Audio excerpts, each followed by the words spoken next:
everyone, this is the second video I'm doing about life in the UK versus in Spain as a foreigner. If you haven't seen the first one yet, come check it out, somewhere here. We've already talked about the weather and climate, health and well-being, food, social life, and today we'll cover remaining aspects, including work culture and job market, travels and accessibility, language and communication, holidays and festivals, cost of living, and challenges you will encounter when coming to live in the UK or in Spain. We will also continue rating each aspect on a scale from 1 to 10 and will come to total scores on a scale out of 100. Work culture and job market.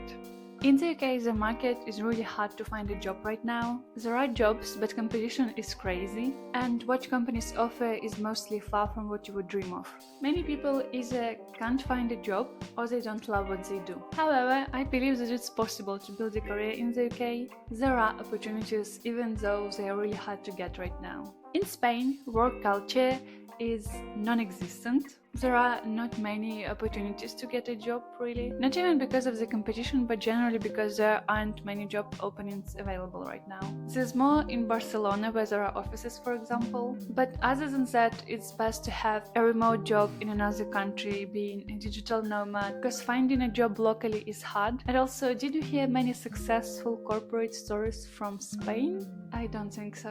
Spain is for taking care of your health, your life, your happiness, and most of the time, it doesn't include work. In this aspect, let's mind that the job market right now is generally rough. I've spent quite a few months now going through job posts on LinkedIn, and I can tell for sure that most of them have 100+ applicants for each opening. You can easily see it on LinkedIn, so just keep it in mind. Changing jobs in current economy is hard, and it doesn't matter where you try to do so. For this course, I'll give the UK a 7 because I believe in the opportunities, but job market is hard right now. Spain will get a 5 because, like I said, this country is not for work. Travel and accessibility. For the UK, you probably will not survive without a car. Public transport is horrible everywhere apart from big cities. Connection between the cities is possible but expensive, so a car is generally the best option. When you travel, there are some interesting places to see. If you travel from England to Wales to Scotland, you'll see completely different vibes, or maybe not completely, but at least very or different vibes from each kingdom. There are also some gorgeous places to see in different places throughout the country. However, apart from those, everything is pretty much the same. If we are talking specifically about England, for example, each city has a couple of central streets, a city center in the form of a square if lucky, and many houses. So obviously there are landmarks and cities to see. There are differences if you dig deeper, but if you just cross one kingdom at a time, it's all pretty much the same. Spain is clearly one of the best countries for vacations, but let's talk on a more practical level. You'd better have a car here as well if you live in a smaller town, but in Spain, unlike in the UK, it will be more of a thing for convenience rather than necessity, because cities are either walkable or have public transport, which is not too bad, but having a car can be extremely beneficial, especially if you want to see multiple cities and places around the area where you live, because intercity transport can be very expensive at times. Bus rides for medium distances cost as much as international flights. Traveling around the country, you'll see that each region or area is different from one another. They all have different landscapes, different vibes, even mindset of the people is different on the north and the south. So your Spanish experience really depends on where you're at geographically. Generally, you will understand in what country you're in. There will be similar houses in the same region, palm trees everywhere. But even though it's always obvious you're in Spain, there are clear differences, and every city brings you a new positive experience and very nice places you see. So exploring various areas is always exciting and new. For the rates, the UK will get a 6 and Spain will get a 9. The UK has mostly everything the same if you don't dig deep enough, and Spain just brings you more diverse experience when traveling. On to language and communication. There's a stereotype that British English, true English, is much harder to understand than American English. I want to say that As a person for whom English isn't the first language, clearly you can hear that it wasn't a problem at all. Once I got used to the accent, I didn't have problems understanding anyone. I've met other accents, not British, that are much harder to understand, and I actually grew to like British pronunciation during my time there. Before this, I was neutral on this topic, and I definitely never tried replicating British accent because it always seemed much harder and very different from what I'm used to. Still not trying to replicate, by the way. I hope everyone understands me, but I'm not claiming that I have perfectly British clean English. Generally, an obvious huge plus of the UK is that English is common enough for you to know it before coming there. It was the case for me, unlike Spanish right now. However, a disadvantage is that British people sometimes don't understand even one another and they don't try to understand. I've seen a few times when people from different areas with different accents meet and they don't understand what someone's saying. They just smile and continue a topic like almost on two different topics at the same time. This is because everyone is very used to the accent from their own area and they don't really try to understand someone else. And also, what I don't particularly enjoy is that British people speak English only. The good part is that they're very conscious about it, but I believe in the theory that we are human as many times as many languages we know. So I always consider someone knowing more than one language as a really good character trait. Also, because of that, for me, talking to people with different accents wasn't a problem. I speak three languages and I've had to communicate with people with tons of different accents. So when Brits were like, oh, they're Scottish, we don't understand them, how come you do? Well, for me, all of you speak a foreign language that I shouldn't be understanding. So it doesn't really make difference how hard it is to understand someone. For Spain, first of all, most Spanish people don't speak English, so coming here, you need to be ready to learn the language. There's sometimes enough English in big cities and all the time in touristic places, but not any place else. The reason behind that is not that they completely ignore English, resent it, and don't want to learn. They just really love their culture and their language. So I really respect that as a position. Also, there are enough variations of Spanish that have some crucial differences. So there's enough potential for exploration even within this very culture. When I first came to Spain, I saw, even in the shops, on the price tags, they put translation, but not to English, but to different variations of Spanish that look completely different to me, as to someone who doesn't speak Spanish at all. Also, this was the region with the fastest Spanish ever, and before coming, I thought I was ready for it, but in reality, no. It's not even X2 speed, it's like X4. Dice tú, yo tengo 28, tengo ustedes como lo van a tener que escadola, que me vas a tener que llevar Virgen de Rocío, me vas a dar fin de semana. On this aspect, the UK will get a 7 because of some culture specifics that can create mindset gaps with people coming from other countries. And Spain will also get a 7 because of almost non-existent English. Holidays and festivals. In the UK, I have to be honest, I don't remember if the shops close on weekends, meaning Sundays. I'd have to guess that most of them do close on Sundays, but it's not the deal breaker. That was a shocker to me when I came. The most surprising fact to me was that everything closes really early. The cafes and the coffee shops closing at 4 or 5 p.m. I think the grocery stores also close not too late. Also, there are bank holidays during which everything's closed. For the holidays and festivals hosted somewhere in city centers, it's common for those to be events not for younger people. The celebrations can be fun and very British, so if you're traveling and just curious, it will be interesting to explore. But if you come to live there as a young person and you're choosing how to spend your night, you probably wouldn't head to the city center for a national something day, because they literally follow old enough English traditions that are valued by people not like really old people, but generally not youth.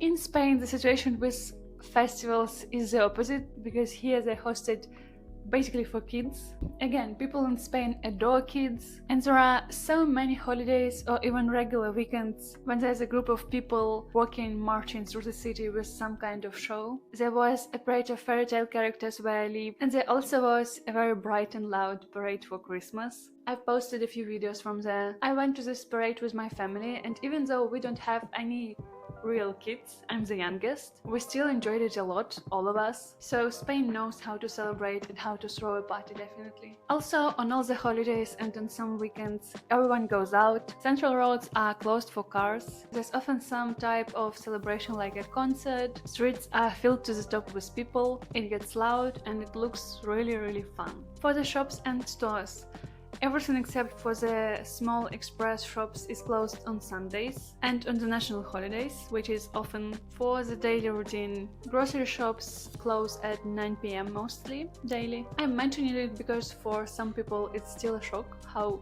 early it is. For me it's fine, it's normal. However, I can mention that, and it will go for both countries, both the UK and Spain, because in each of these countries shops close quite early. In my home country, Ukraine, the shops are open until 10 or 11 p.m. every day, even on the weekends. Even now when there's a curfew, meaning you cannot stay outside at night because it's more dangerous there. So even with this in mind, the shops close much later and they also open definitely much earlier. So in this aspect the UK will get a 7 because of how early everything closes and because the celebrations are for older people only, and Spain will get a 9 because the celebrations are fun, frequent and generally great. The only downside is again shops closing often and early. Now, cost of living. The UK is famous for being one of the more expensive places to live, which is definitely true. Most of the things are expensive, especially rent and everything related to housing. What's important to mention, and it's essentially what this aspect is about for me, is it worth the money? In case with Britain, I'd say most of the time no. What I mean by that is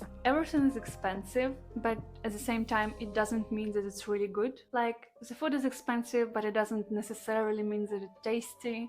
Going out is expensive, but it doesn't mean that you'll have lots of fun. Rent is expensive, but you can have space so little it doesn't even make sense. When I had a trip to London, my whole TikTok was filled with tips how to organize your space of 1 square meter that you rent in London to live comfortably as a couple. And to me it's just impressive. I don't know how people do that. I am generally the type of person who doesn't mind paying a lot when it's worth the money, when I know that I'll be enjoying it. But when it's expensive but not even good, then what's the point? You can get something really good in the UK for sure, but it won't be just expensive, it's after you hit some point of being really rich. I'm still quite far from this point, so for now I just don't appreciate low quality for high prices. In Spain it's the opposite. Goods are cheap and they are really good. You can eat healthy and tasty food for cheap prices. You can rent a nice apartment for a reasonable price. Here it's easier for me to speak numbers because I'm in Spain right now. So rent costs somewhere between 500 and 1.5k euros a month. It depends on the town or city that you're in, and also on the size of property, obviously. You can even rent a room for 300 euros if it works for you. Groceries can cost around 200 euros a month. That's not including eating out, but still it's a very normal price to pay. And also grocery prices don't depend on the region you're in. Local markets, yes, they are more expensive in touristic places, but other than that, no difference. Everything else depends on your preferences, surely, but you got the idea. High quality for reasonable prices. And here we have a logical conclusion. The UK gets a 5, which might be even too high, so let's do 4. And Spain gets an 8, because you can still find some pricey goods and even necessities. Now, before counting the general scores, let's discuss the challenges that you might encounter after moving. First, let's talk about the UK. People not being straightforward. I've said it before and I'll say it again. Communication makes life so much easier. I appreciate honesty generally in life. And when people around me are always smiling when I can clearly see that something's wrong, it stresses me out. Like, how is anyone supposed to know what you want if you say, and not just say, you repeatedly reassure everyone that everything's fine? I don't know how it's supposed to work. Our words and wishes have much higher chances of becoming reality if they're said out loud. Everything is the same everywhere. By that I mean both the smallest details and big meaningful things, like from glasses at homes and restaurants and furnishing to houses and city structures. I was in the UK 2 years ago, and to this day, when I see something that's very British, I can recognize it instantly, even when it's in a movie or a show. For example, I was recently watching a show on Netflix, and I saw a door lock and some furnishing, and I was like, why does it all look so familiar? And then, oh right, it's a British show, they're supposedly in London. And I didn't even live in London, I've lived far away from it, and yet I could tell it was Britain. I'm not complaining about it, it's just a fact. Coming from the previous point, Britain is very stable. And again, it's not bad for British people, but for me and for most people who come from less stable countries, it provokes a huge mindset gap. I mean, in my home country, since I was born, there were two revolutions, a war's been going on for over 10 years now, which also provokes a lot. I moved out from my hometown when I was 17, and since then I've moved around 7 times, if counting both countries and cities. So I'm extremely flexible and adaptable to change. Change is very normal to me, it's a standard. So sometimes it can be hard to find common ground with people who have, let's say, predictable everything going on. Most of the time it's good for those who know stability, but when you're moving for the third time at the age of 18 and someone's like working their first job at the age of 22, it might be Eastern European trauma speaking for me, but I fully embrace it. Unreasonably expensive goods that are not good, I will not talk too much about it again, but you got the idea. Living in the UK is expensive, but it doesn't necessarily mean that you'll have high quality experiences. The final point would be that it's hard to rent in the UK, and by that I don't mean the cost, I mean how hard it is to find accommodation, and also how hard it is to incline the landlords towards you. It's common in other countries too, but in the UK it's ridiculous level hard. In Spain, the first challenge would be language. Spanish only is spoken here with some exceptions. By no means it's a disadvantage to the country. I respect their attitude towards their culture, but it will be the first and very noticeable challenge when you just come here. Second, it can be hard to rent here without realtors, especially if you don't Spanish, because this process requires a lot of communication. Nevertheless, the whole process can be much easier for you if you just ask realtors for help. Just make sure to choose trustworthy people and specialists. Don't pay anyone in advance and watch out for fraud. If someone's asking you to pay a lot instantly, sometimes they even ask for the whole amount of the period of your stay for rent. They might say that it will be helpful for avoiding all the bureaucracy moments in this process, but often those can be just frauds, so be careful. Next, coming from the point before, there might be fraud in some legal services too, and also crime level in general. Pickpockets in Barcelona are no joke. I saw some bad situations when I traveled there, and generally crime level goes for the whole country. So be careful and try to choose safe areas when traveling, or especially when choosing a place to live. Next will be crazy cold apartments in the winter, mold in the most unexpected places, forever not drying clothes, let alone towels and bed sheets, 11 to 16 degrees inside, you go to get warm outside in the winter, but outside is still nice and sunny, so just get ready to face the North Pole at home. Also, lots of days off, shops closing early and often. In the long term, it will only contribute to your work-life balance, you will get rest when you are supposed to, you will not do the chores on Sundays, but at first it might be annoying and it will be a challenge to adjust and not forget that you can't really get groceries on Sunday.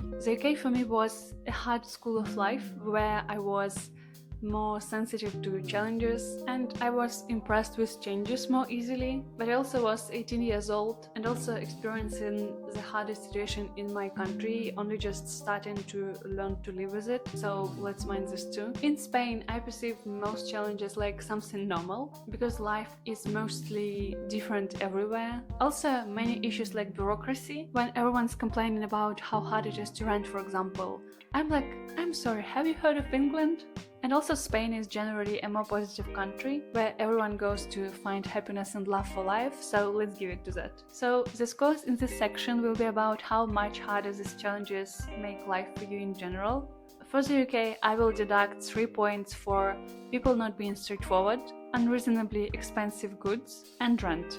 Other things you can live with. Total 7 points. For Spain, -2 for cold apartments and crime level. Everything else is mostly fine, so 8 in total. Totally the UK gets 62 and Spain gets 72. I'm a bit surprised the difference is only 10 points, but if so, keep in mind that this 10 points difference is very noticeable in day-to-day life. I'm curious to hear your opinion in the comments whether these points are reasonable or not, so let me know. It was the longest filming session in my life yet, but I really wanted to expand my opinions at some points. So really hope you'll get some value from this video, and see you in a week.